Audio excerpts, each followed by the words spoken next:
Buenas noches, un nuevo programa de Debate a Tres. Esta semana vamos a hablar del Estatuto de Autonomía, de las reformas, de la situación que se ha producido después de la aprobación en las Cortes Generales de la toma, de la tramitación del Estatuto Catalán, para lo cual me acompañan don Santiago Pérez, que aparte de profesor universitario en el ámbito del Derecho Constitucional de la Universidad de La Laguna, es diputado autonómico y miembro de la comisión redactora en nuestro Parlamento. Buenas noches. Muy buenas. Y don Juan Hernández Bravo de Laguna, que es catedrático de Derecho Constitucional de la Universidad de La Laguna y experto singular en estos temas. Buenas noches. Buenas noches.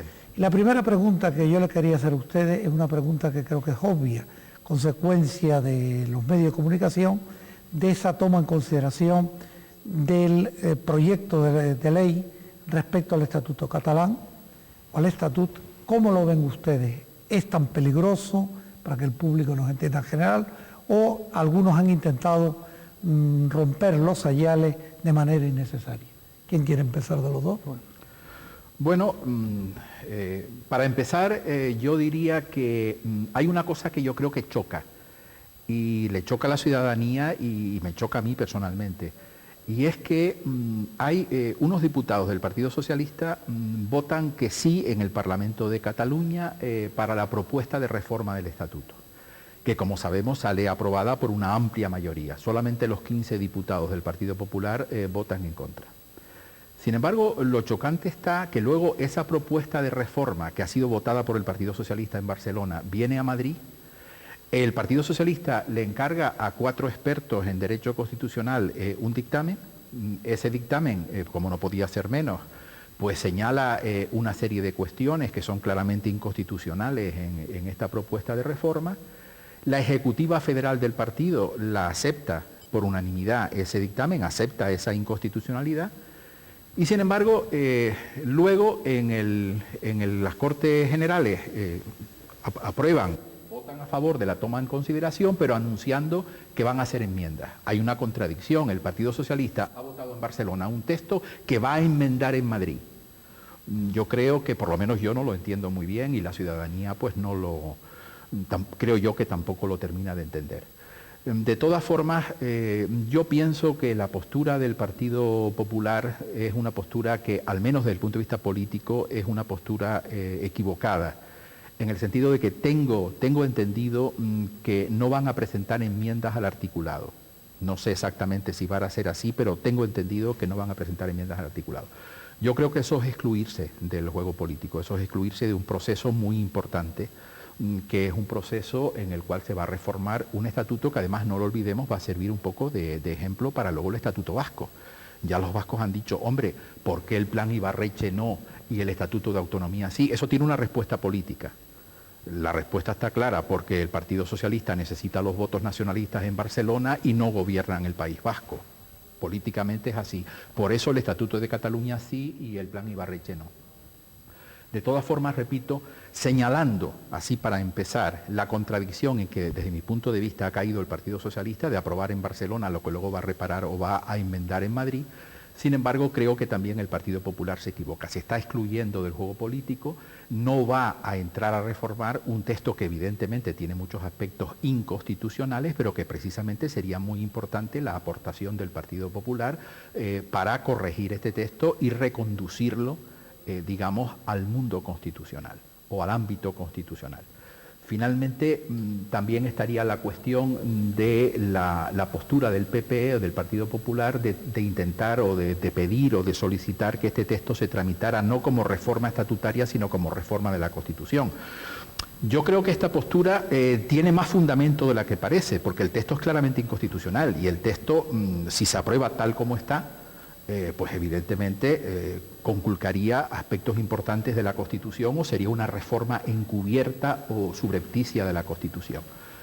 Pero de todas formas yo pienso que la toma en consideración era necesaria, lo otro significaba una ruptura política importante con Cataluña y con las fuerzas dominantes en la escena política catalana, y ahora pues la gran pregunta yo creo que está sobre la mesa y la gran pregunta es, ¿el Partido Socialista se va a limitar a un simple maquillaje, a unos retoques que formalmente respeten la Constitución pero que la violen materialmente, o el Partido Socialista va a entrar a saco, va a entrar de verdad en el texto.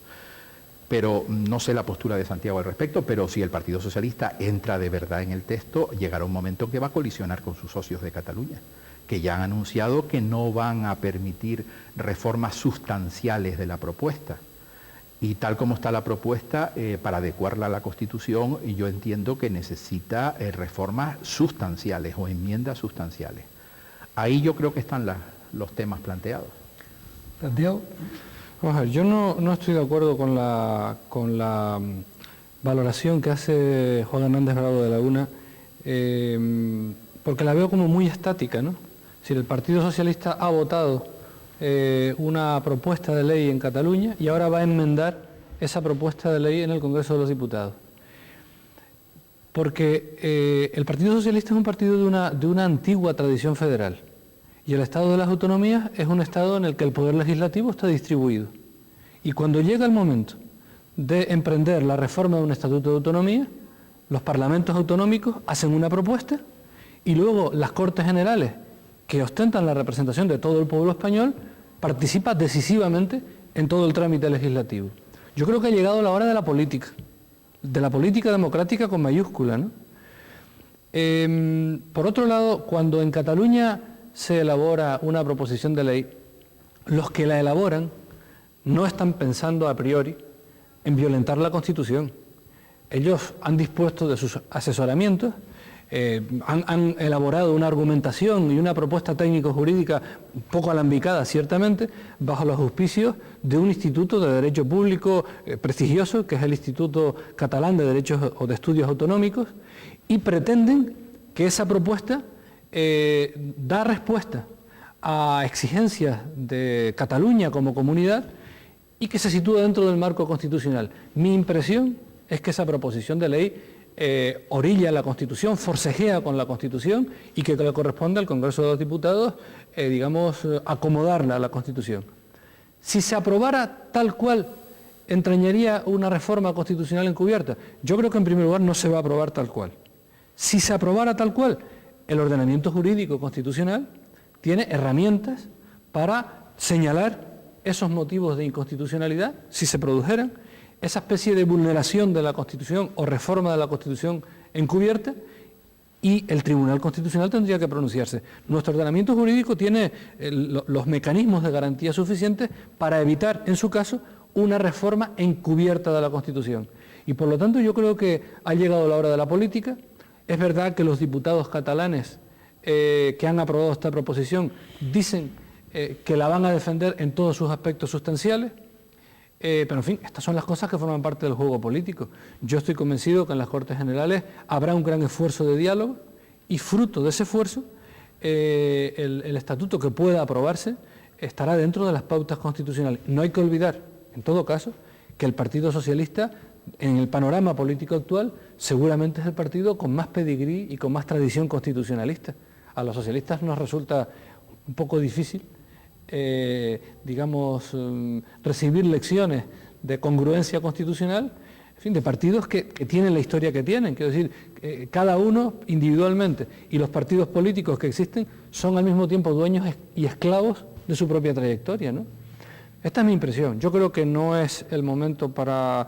La situación política es delicada.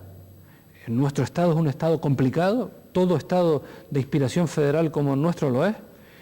Todos los estados profundamente descentralizados como el nuestro viven en un cierto forcejeo permanente entre el poder central y el poder de las comunidades autónomas en nuestro caso, de los estados miembros en el caso de los estados federales, y ese motor, esa tensión, es uno de los motores más característicos del federalismo contemporáneo.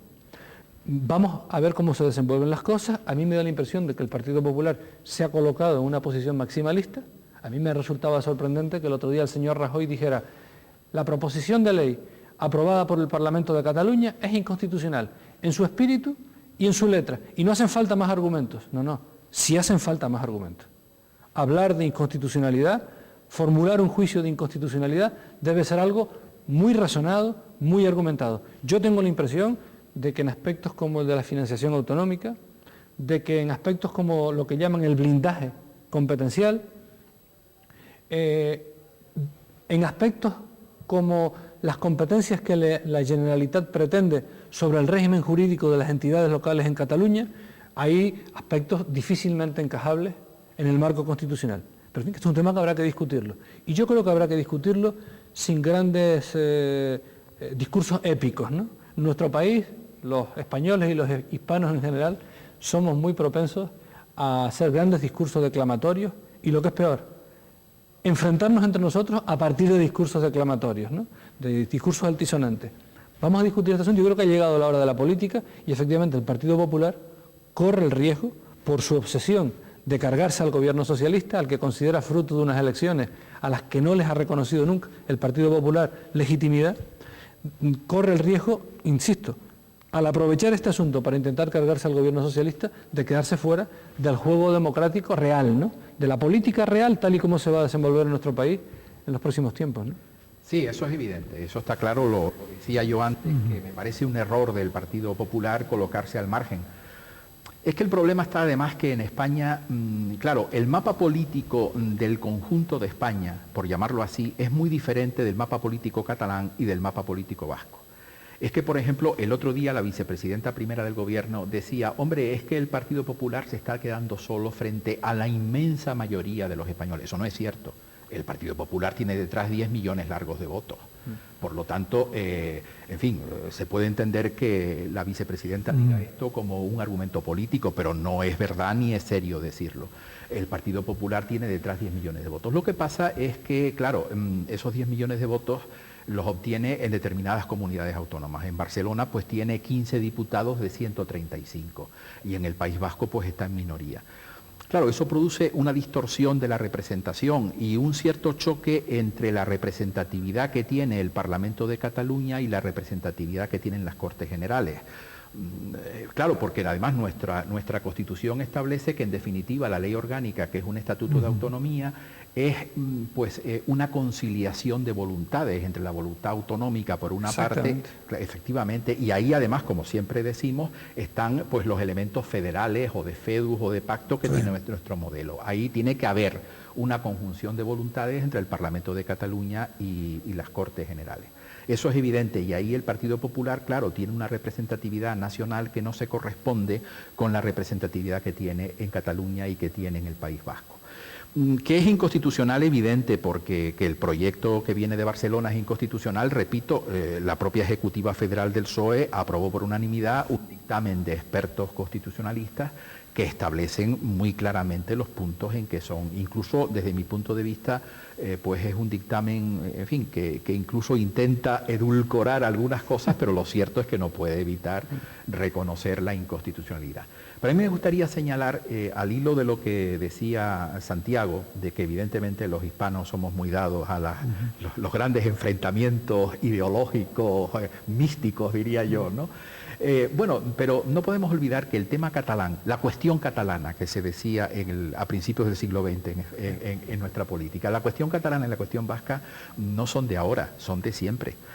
Hace unas semanas una cadena de televisión nacional pues hizo un ejercicio de historia muy saludable, que es que reprodujo un debate en las Cortes de la República, un debate sobre el Estatuto Catalán de 1932 entre Ortega y Gasset y don Manuel Azaña. Y en el debate se reproducían todos los argumentos que se están dando ahora, incluyendo hasta los de Rajoy también. Todos los argumentos que ahora estamos dando sobre el problema catalán y el problema vasco, o la cuestión catalana y la cuestión vasca, se reproducen en ese debate entre José Ortega y don Manuel Azaña. El tema catalán es un tema complicado porque además yo creo que, como ha dicho Santiago, estamos en un modelo federal claramente, ¿no? Pero yo creo que hay fuerzas políticas catalanas que quieren ir más allá y están planteando la autodeterminación. Y esa es un poco la cuestión que está sobre la mesa y yo creo que lo que percibe la opinión pública, que no es tanto un tema de que si es inconstitucional o no, o si choca con este precepto o con aquel otro, o si realmente se está poniendo en cuestión la existencia de España como tal Estado. Porque es evidente y además no lo niegan y es democrático hacerlo siempre que sea por métodos pacíficos. Hay fuerzas políticas catalanas que están planteando la independencia de Cataluña y no lo están planteando ahora, hace 100 años que lo vienen planteando. Y a este respecto yo quisiera señalar la cuestión de, por ejemplo, del término nación. Exacto. Es verdad que el término nación es un término que es polisémico, puede significar muchas cosas, puede ser incluso sinónimo de Estado, puede ser lo que se llama nación política, el pueblo de un Estado organizado políticamente, puede ser lo que se llama nación cultural, un grupo humano con unas características culturales determinadas, en fin, nación puede significar muchas cosas, incluso yo diría que puede significar incluso hasta la nacionalidad de la que habla el artículo 2 de la Constitución, que tampoco está muy claro qué es lo que es, ¿no? Ahora, yo creo que el término nación, el problema no es ese, el peligro no es ese. El peligro del término nación es que encubre una llamada a la autodeterminación. Lo dice el preámbulo del proyecto que viene de la propuesta que viene de Barcelona. El preámbulo dice: el pueblo catalán, que ha manifestado a lo largo de la historia su vocación y su derecho a decidir libremente su futuro. Desde mi punto de vista, esa es la cuestión. El derecho a autodeterminación, y eso en relación con el artículo 1 de la Constitución, es decir, la soberanía nacional pertenece al pueblo español, del cual emanan los poderes del Estado. Y eso yo creo que es lo que la opinión pública percibe que está en peligro. La soberanía nacional del pueblo español en su conjunto, y ese derecho que parece que está subyacente en el espíritu de la propuesta que viene del Parlamento catalán, de que el pueblo catalán, al margen del resto del pueblo español, puede decidir libremente su futuro. Otra cuestión en la cual también se podría entrar, otra cuestión distinta, es estar a favor o en contra de la independencia de Cataluña como Estado. Es decir, porque Cataluña se independice de España tampoco va a pasar nada. Quiero decir que ahí no acaba el mundo. Como se suele decir, la vida sigue. Ahora, pienso que hay una mayoría del pueblo español que no está en esa línea, que no aceptaría o por lo menos no estaría de acuerdo con que Cataluña se independizara del resto de España. Finalmente, yo diría que el problema está quizás, estamos efectivamente en un Estado federal, pero el problema está en que a lo mejor las comunidades autónomas, las unidades que forman ese Estado federal, no corresponden realmente a la realidad de nuestra historia. Yo siempre digo que España es un país de falsas tradiciones y de tradiciones inventadas. Me explico. Quizás, claro, ¿qué es lo que forma España? Pues la corona de Castilla, la corona de Aragón y Navarra. Además está en el escudo nacional. Los componentes de España son Castilla, Aragón y Navarra. Pero después vamos al Estado autonómico y nos encontramos que está Cataluña, Valencia, que está La Rioja, que está Murcia, y quizás por ahí también sea uno de los problemas del Estado autonómico. De que, claro, Cataluña dice: oiga, nosotros no somos como La Rioja, nosotros no somos como Murcia, con todos los respetos para esas comunidades, nosotros no somos como Extremadura. Yo creo que a diferencia de otros países como el Reino Unido, por ejemplo, que está muy claro, Inglaterra, Escocia, Gales, está muy claro. Pero nosotros no hemos respetado nuestra propia historia y entonces resulta que los componentes básicos del Estado español, que son la corona de Castilla, la corona de Aragón y la corona de Navarra, son ajenos al mundo de la autonomía, al mundo del Estado autonómico. Nos hemos inventado otros entes autonómicos. Quizás ya es tarde, evidentemente, para rectificar, pero posiblemente por ahí vengan uno de nuestros problemas. Bueno, vamos a ver, es que ahora mirar hacia la situación de nuestro país en los albores de esta etapa constitucional, desde nuestra posición puede resultar un poco fácil.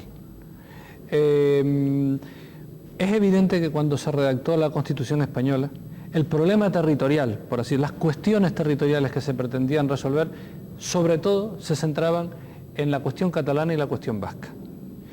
Pero tomada en consideración por los constituyentes la necesidad de resolver aquellas cuestiones, que son cuestiones históricas y que se remontan a los orígenes bastante turbulentos, por cierto, del Estado español como un único Estado, ¿no? Tomado en consideración esas dos cuestiones, era casi inevitable que se desencadenara un proceso de competencia y de imitación entre los diferentes territorios. El país valenciano cuenta con su propia lengua, cuenta con sus propias tradiciones. Era inevitable que Andalucía, con lo que significa territorial y poblacionalmente, y con los problemas que tenía Andalucía a finales de la década de los 70, que era el Mezzogiorno, ¿no?, el sur retrasado de nuestro país, como lo era el sur italiano retrasado con respecto al norte, ¿no? Era casi inevitable que algún tipo de identidad que ya venían apuntando algunas fuerzas políticas, algunos intelectuales andaluces, se fraguara. ¿Y qué decir de la situación de un archipiélago como el nuestro? Era casi inevitable que Canarias, con viejas instituciones especiales como las del régimen económico y fiscal y con un proceso de incorporación al Estado español complejo y peculiar también como ha sido el nuestro, entrara en ese camino, ¿no? Puestas así las cosas, no iba a ser difícil configurar un Estado unitario con todas las competencias típicas de los Estados unitarios para una parte del territorio y un Estado profundamente descentralizado, casi federal, para otras partes del territorio. Esto fue exactamente lo que tuvieron que estudiar aquellos expertos que al principio de los 80 elaboraron el informe de los expertos sobre el futuro del Estado de las Autonomías, del que surgieron los pactos autonómicos y la generalización del Estado de las Autonomías. En fin, se hizo así, probablemente se hizo así sabiamente, pero hacerlo así acarrea también sus consecuencias y sus dificultades, ¿no? Yo creo que hay una diferencia importante entre la propuesta de los catalanes y la propuesta que en su día se concretó en el llamado Plan Ibarretxe. Es verdad que en el preámbulo de la propuesta de reforma del Estatuto de Autonomía de Cataluña se habla de Cataluña como una nación y se indica que los catalanes deben decidir libremente su futuro. Pero también es verdad que en el articulado, que en términos jurídicos es esencialmente lo que reza, Cataluña ejerce su autogobierno como comunidad autónoma y en el marco de la Constitución española. Y por el contrario, en la propuesta que se llamó el Plan Ibarretxe, se hacía una mención explícita al derecho de los vascos a decidir su futuro en el marco del Estatuto y de su articulado. Esto es una diferencia muy importante. Y también es una diferencia muy importante que el Estatuto, la propuesta de reforma del Estatuto vasco, venía con un apoyo que prácticamente dividía en dos a la sociedad vasca. Los nacionalistas por un lado y los partidos que no son nacionalistas por el otro. Prácticamente la mitad. Y el Estatuto de Autonomía de Cataluña viene con el aval del 90% del Parlamento de Cataluña. Es un aval democrático muy importante. Y luego hay otra cuestión. El otro día se utilizó en el debate en el Congreso de los Diputados una referencia histórica que a mí me resultó muy sugestiva y que me gustaría recordarla. Las personas que ahora invocan la nación española con una actitud más fervorosa, más solemne, a veces olvidan que un modelo histórico, una época dorada de la historia, la época del siglo de oro, donde en España se produjeron producciones literarias, culturales, de la cultura española prácticamente irrepetibles, era una España articulada políticamente de una forma mucho más diversa que la actual España del Estado de las Autonomías. Yo recuerdo esta obra maestra de John Eliot, El Conde Duque de Olivares, que tiene un pasaje que a mí me llamó mucho la atención. El rey de España se había ido a reunir con el Parlamento de Cataluña, rey de los Austrias ya en el apogeo de su poder, que no se reunía al Parlamento de Cataluña desde hacía muchas décadas. El rey quería reunirse allí para pedirle a los parlamentarios catalanes que aceptaran un nuevo tributo destinado a financiar pues, los gastos del imperio americano o algunos gastos tan importantes de las empresas bélicas de los Austrias en Europa, ¿no? Y cuando se convocó el Parlamento, era derecho del Parlamento fijar el orden del día. Y pusieron una retahíla de asuntos, al final de los cuales estaba la propuesta del monarca de que se votaran nuevos tributos. No llegó a discutirse la propuesta del monarca. Se agotó la sesión sin discutir eso. Y decía Eliot, poniéndolo en la mente del conde duque de Olivares, decía, probablemente la próxima vez que venga el rey a Cataluña no vendrá a reunirse con el Parlamento sino al frente de un ejército real. O sea, era una España mucho más plural, mucho más diversa, en la que existían varios reinos, cada uno con su ordenamiento jurídico, cada uno con sus instituciones, cada uno con su personalidad, y lo único que tenían en común era la corona. Un monarca que compartía la corona de esos diversos reinos que eran países distintos, ordenamientos jurídicos distintos, prácticamente naciones distintas. Tenemos que hacer una interrupción porque llevamos media hora de programa y en la segunda parte ahora seguiremos hablando del tema.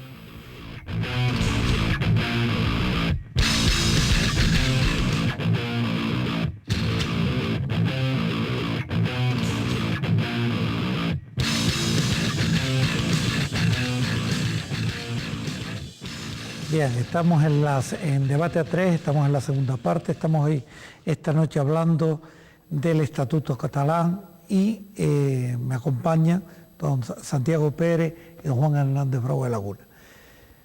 Hemos hablado en la primera parte de las razones de la toma en consideración y ha quedado en el aire un tema que a mí sí me gustaría precisar, afectándonos a nuestra comunidad autónoma. Porque incluso el portavoz de Coalición Canaria, con un momento en la toma de consideración, que fuera en la segunda parte, clama y dice: nosotros no queremos regalos, nosotros queremos que se nos respeten nuestras singularidades. En ese planteamiento, yo le diría lastimero, porque no me gusta la expresión, pero sí casi temeroso, la pregunta que le hago a los contertulios es: ¿creen ustedes que esa toma en consideración y esa aprobación del estatuto va a influir tan decisivamente en el Estatuto Canario? En ese estatuto que está en una vía de discusión parlamentaria, y me dirijo a usted como miembro de la comisión del mismo. La verdad es que, vamos a ver, yo creo que lo que ocurra con la tramitación del Estatuto de Cataluña puede afectarnos a nosotros en un tema concreto, importante pero concreto, y es el siguiente: ¿qué tipo de competencias exclusivas está el Estado dispuesto a transferir a las comunidades autónomas? Porque los oyentes deben saberlo. El margen que tienen las diferentes comunidades autónomas, Cataluña también, para ampliar su autogobierno a través de la reforma de sus estatutos de autonomía, está ya prácticamente agotado. Si los estatutos de autonomía de todas las comunidades autónomas, algunas desde el principio y otras después, asumieron todo el espacio de competencias, todo el territorio de competencias que la Constitución española establece. Primero, asumiendo todas las competencias previstas en el artículo 148 de la Constitución, propiamente autonómicas, y luego asumiendo todas aquellas que la Constitución no reservaba exclusivamente al Estado. Por lo tanto, ese espacio está prácticamente agotado. El crecimiento competencial de las diferentes comunidades autónomas ya ha de hacerse necesariamente a través de competencias que la Constitución declara exclusivas del Estado. Y por lo tanto no es el Estatuto de Autonomía la vía para hacerlo, sino la vía prevista por la Constitución en su artículo 150. Leyes orgánicas estatales que puede aprobar el Estado y puede revocar el Estado si se dan determinadas circunstancias. En esto puede influir. ¿En qué creo yo que no debe influir ni nos conviene que influya? A los canarios. Yo creo que nosotros tenemos que profundizar en nuestro propio modelo, eso que algunos estamos llamando la vía canaria. A Canarias no le conviene entrar sistemáticamente en el forcejeo competencial con el Estado. Hay competencias estatales que tiene pleno sentido que el Estado las ejerza en territorio peninsular, en exclusiva, porque afectan a varias comunidades autónomas, pero que cuando el Estado las ejerce en relación a nuestro archipiélago, solo nos afectan a nosotros, por razones estrictamente territoriales. Y yo suelo poner un ejemplo, el de las prospecciones petrolíferas. Es indudable que el Estado debe seguir teniendo competencias en esta materia. Nuestro país es un país muy dependiente desde el punto de vista energético, que paga una importante factura por esa dependencia energética, y que si hubiera recursos energéticos corresponde al Estado decidir si se autoriza su estudio y si se autoriza su explotación. Pero cuando esos recursos estuvieran situados cerca de Canarias, es indudable que su explotación puede influir decisivamente en nuestros intereses, en nuestro modelo turístico, en el medio ambiente de nuestro archipiélago, que es nuestra principal materia prima, la materia prima de nuestra principal actividad económica, el turismo. Y a mí me parece inconcebible, primero, que eso se decida de espaldas al Estado. Debe seguirlo decidiendo el Estado, pero me parece igualmente inconcebible que eso se decida de espaldas a Canarias. Ejemplos como estos puede haber muchos, y a mi modo de ver apuntan a que Canarias debe ir buscando un modelo propio dentro del marco constitucional, más que basado en la disputa competencial, basado en los procedimientos que permitan decisiones compartidas. Yo creo que esencialmente en eso consiste la vía canaria. Y me permitiría además hablar de otro asunto. Miren, a los canarios no nos conviene estar ahora aireando excesivamente el tema financiación autonómica. No nos conviene, porque nosotros tenemos un sistema de financiación excepcional, que participa de todas las ventajas del régimen común, del régimen de financiación común que afecta a todas las comunidades autónomas, con la exclusión del País Vasco y de Navarra, pero luego tenemos unas herramientas fenomenales de financiación que son las que contiene nuestro régimen económico y fiscal.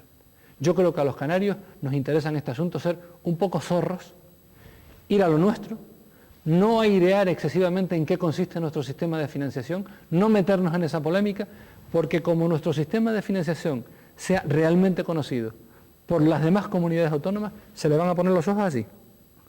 Y digo algo más, ¿Es así? Sí, sí. Y digo algo más. Pocos de los que están en la Constitución admitidos. La Constitución española no establece ningún sistema de financiación autonómica. Dice que ese sistema tiene que regularse a través de una ley orgánica del Estado, una ley orgánica estatal. ¿Por qué? Porque la Constitución pretende que el sistema de financiación sea fruto de un gran pacto. Y a mí no me parece mal que la solidaridad que se lleva a cabo entre unos territorios y otros, a través de la acción estatal, se le pongan números. Esto ocurre en otros sistemas federales. En el sistema de financiación de la República Federal Alemana hay un instrumento que se llama las transferencias matriculares, que permiten saber exactamente qué regiones o qué territorios, qué Länder contribuyen a los otros, con los otros no. solidariamente, y cuáles no. A mí eso, la transparencia, para mí la transparencia es un ingrediente esencial del federalismo, porque si se sabe realmente quiénes contribuyen a la solidaridad y cuánto, habrá muchos mitos que se desvanecerán y habrá realidades efectivas de solidaridad que habrá que reconocer y que habrá que ponderar. Insisto, la Constitución española no establece ningún sistema de financiación concreto.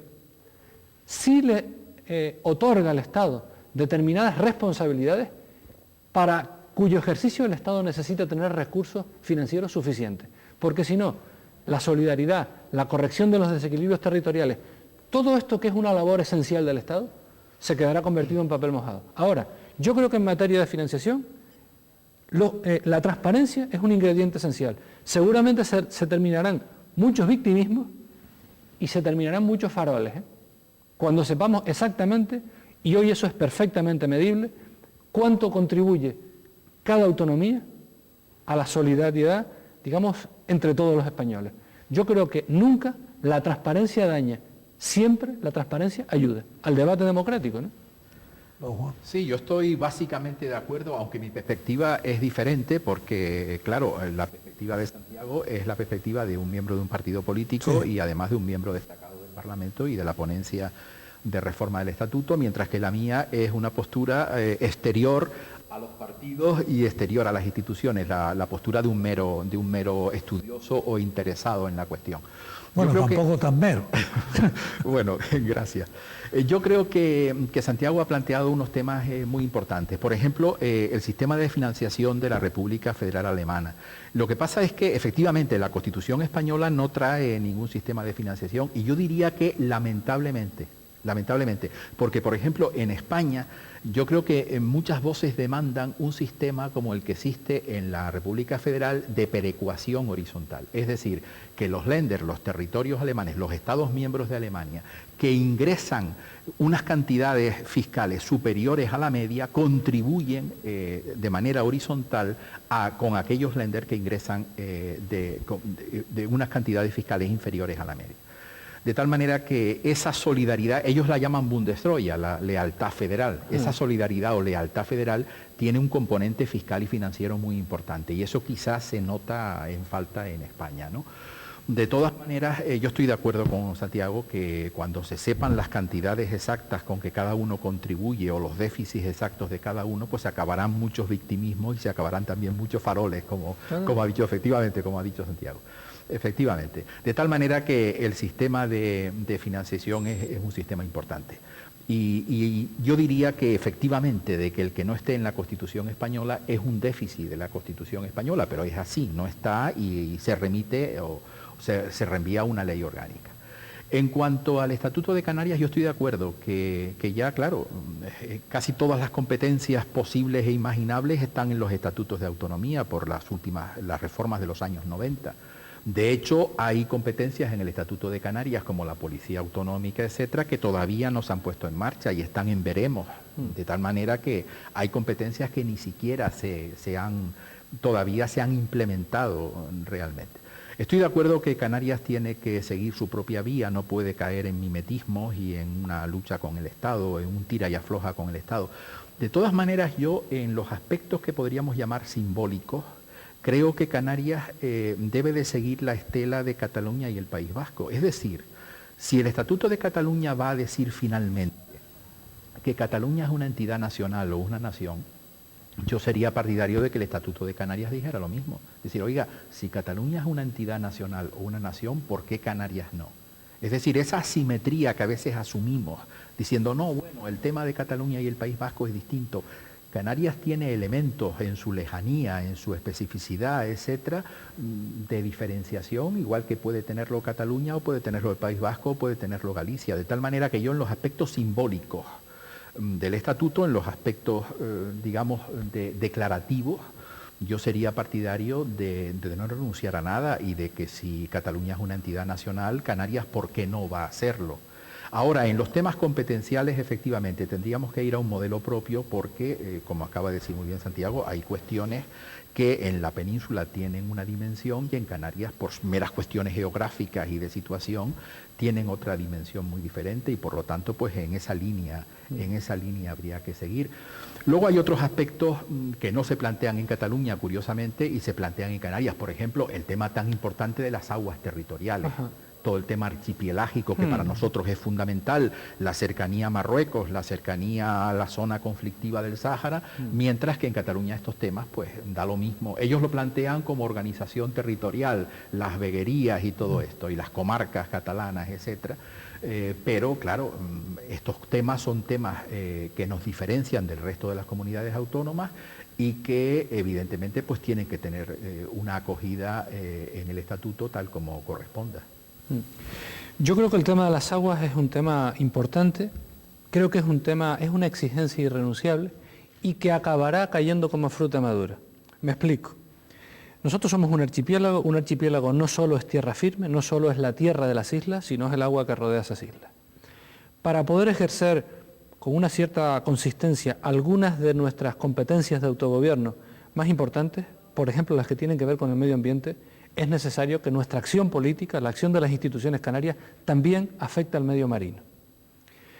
Hay alguna dificultad procedente del derecho internacional porque la fórmula de definir las aguas de un archipiélago con las líneas archipelágicas, es decir, siguiendo la geografía del archipiélago, está reservada por el Convenio Internacional sobre Derecho del Mar a aquellos archipiélagos que son estados.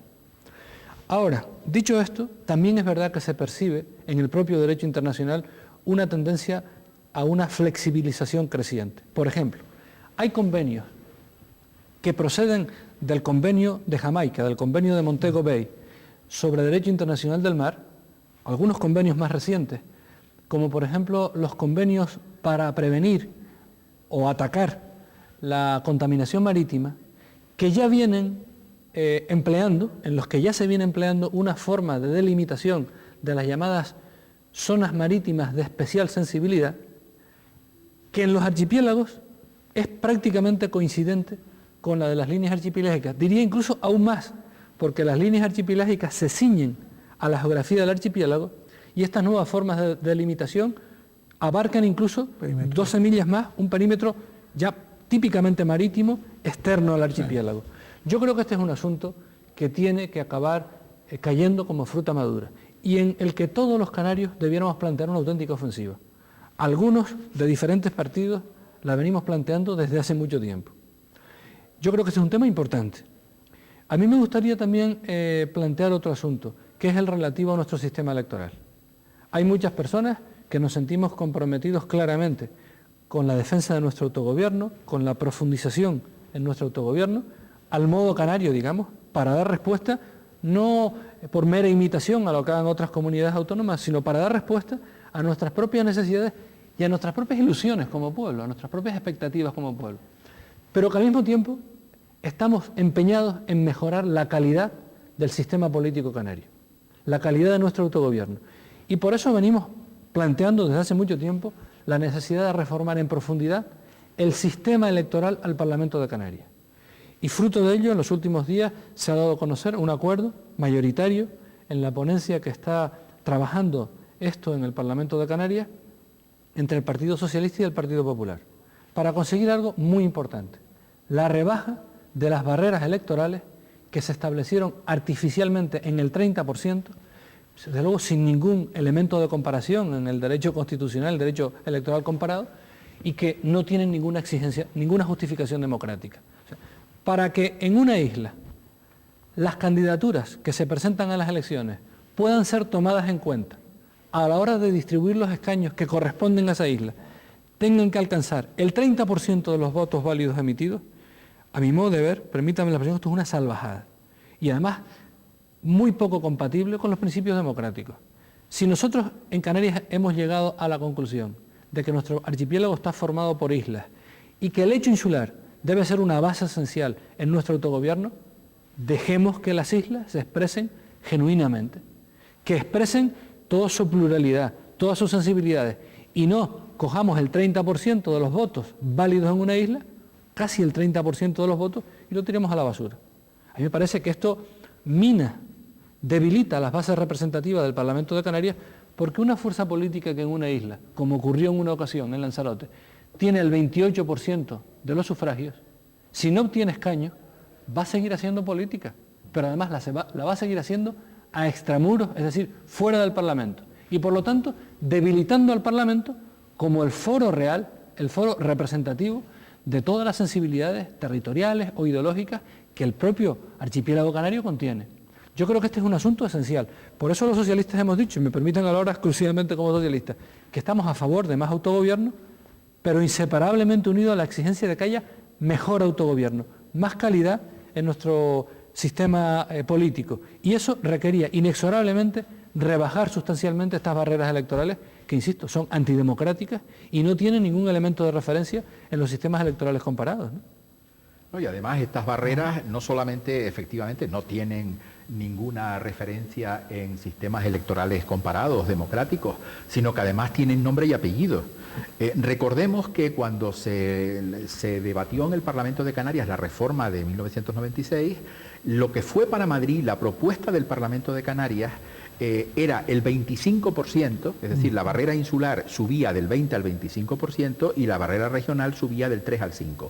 Y en Madrid, con los votos de Coalición Canaria y del Partido Popular y la abstención del Partido Socialista, se subió del 25 al 30 y del 5 al 6. ¿Por qué? Porque tenían nombres y apellidos. Precisamente se trataba de subirlo del 25 al 30. Que no entrara Dimas Martín de Claro, diputado. claro. Hablemos claro y en plano. Hablando claro, yo iba a decir el partido de los Dimas independientes Martín, de no se quería Dimas Martín de diputado. Claro, y la barrera del 5 al 6 era por Izquierda Unida, Sí. porque Izquierda Unida había obtenido en las últimas elecciones el 5 y pico. Después Izquierda Unida se derrotó ella sola, pero en las últimas elecciones había obtenido el 5 y pico y se subió al 6. De tal manera que efectivamente son unas barreras absolutamente antidemocráticas, sin parangón posible en derecho democrático comparado, y yo me felicito si al final resulta que lo que va a ir para Madrid aprobado por el Parlamento de Canarias va a ser esa propuesta de rebaja de las barreras. Yo me felicito desde luego como ciudadano y como estudioso de la cuestión, porque creo que era necesario.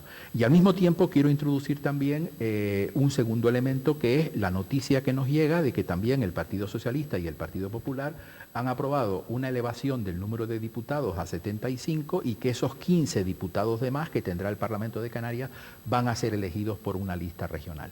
También me felicito por ello porque, bueno, junto con otras muchas personas, pues llevo muchos años hablando y escribiendo en favor de una lista regional. Incluso creo recordar que hace años hubieron unas plataformas cívicas, tanto en Las Palmas como en Tenerife, en pro de la lista regional.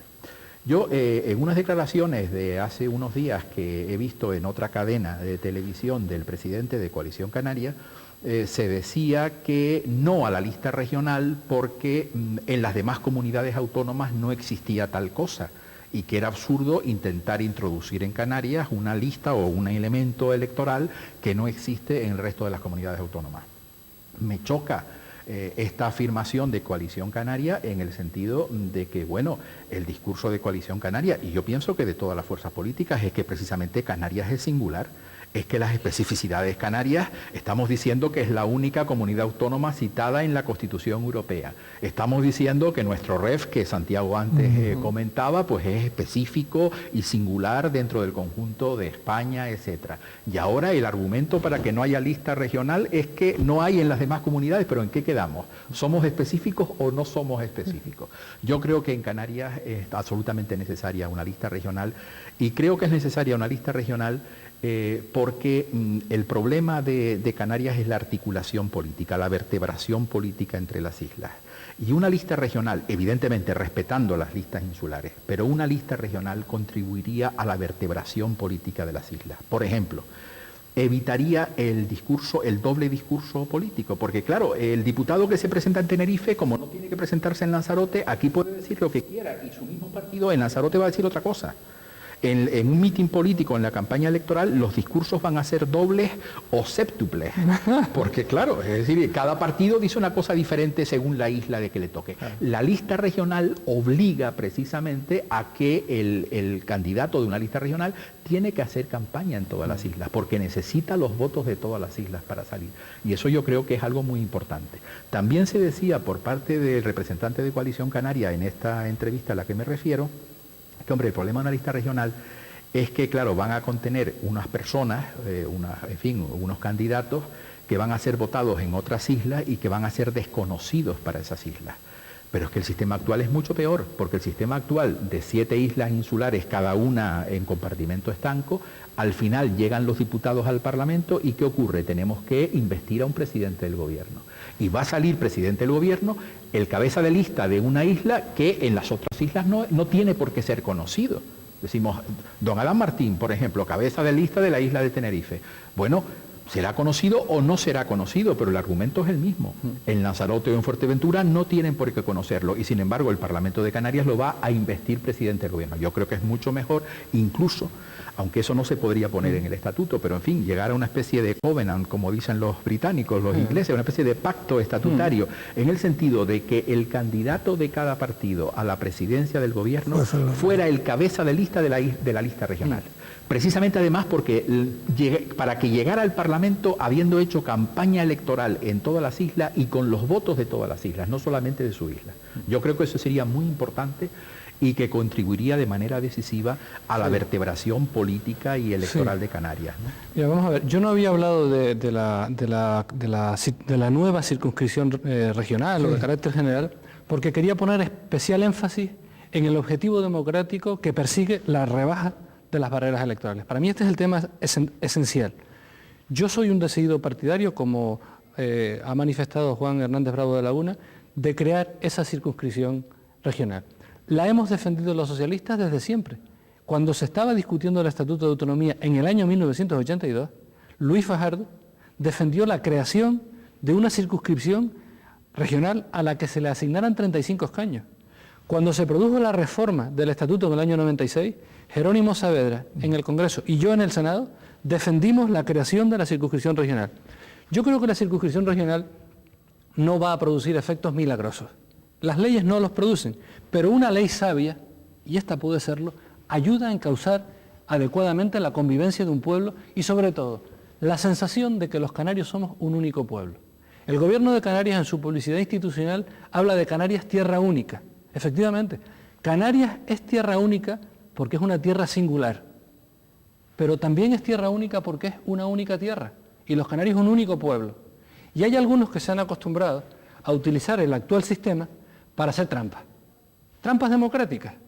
Por ejemplo, a alguien se le ocurre que un partido que aspire a ganar la presidencia del gobierno de España en las elecciones generales, que son elecciones parlamentarias, pero también se está eligiendo, y todo el mundo lo sabe, quién va a gobernar, quién va a presidir el gobierno de España. Nominaran, por ejemplo, a Mariano Rajoy, candidato a la presidencia del gobierno, y lo escondieran en la mitad del territorio nacional. Y no solo lo escondieran, sino dijeran una cosa en la mitad del territorio nacional y la contraria en la otra mitad del territorio de España. A nadie se le ocurriría ese asunto. Pues esto se hace en Canarias. Tampoco hay ninguna otra comunidad autónoma que tenga la capitalidad compartida, ni que venga de una historia de enfrentamiento entre las islas, el llamado pleito insular, que ha marcado mucho la política y la realidad canaria durante más de un siglo y del que yo no sé quién ha sacado provecho. pero estoy seguro que los intereses del pueblo canario poco provecho han sacado de esa historia, retorcida y sórdida del pleito insular. Entonces, si Canarias es distinta, y lo es distinta para todo. Hay un viejo principio jurídico y un viejo refrán que coincide con él, que es: el que tapa las verdes, tapa las maduras. A los de Coalición Canaria les gusta hablar de nuestras singularidades cuando les conviene o cuando les parece bien, pero también esto es una singularidad. Canarias tiene doble capitalidad. ¿Es positivo o no es positivo que los canarios vayamos reforzando la idea de que somos un único pueblo, el pueblo de las islas, el pueblo del archipiélago? Yo creo que es positivo. Aprobemos leyes que apunten en esa dirección, y la creación de un sistema regional lo es. Y por otra razón, perdóname, porque va a ir ayudando a ponderar el factor poblacional. La Constitución dice: nuestra democracia se basa en el voto individual, secreto e igual.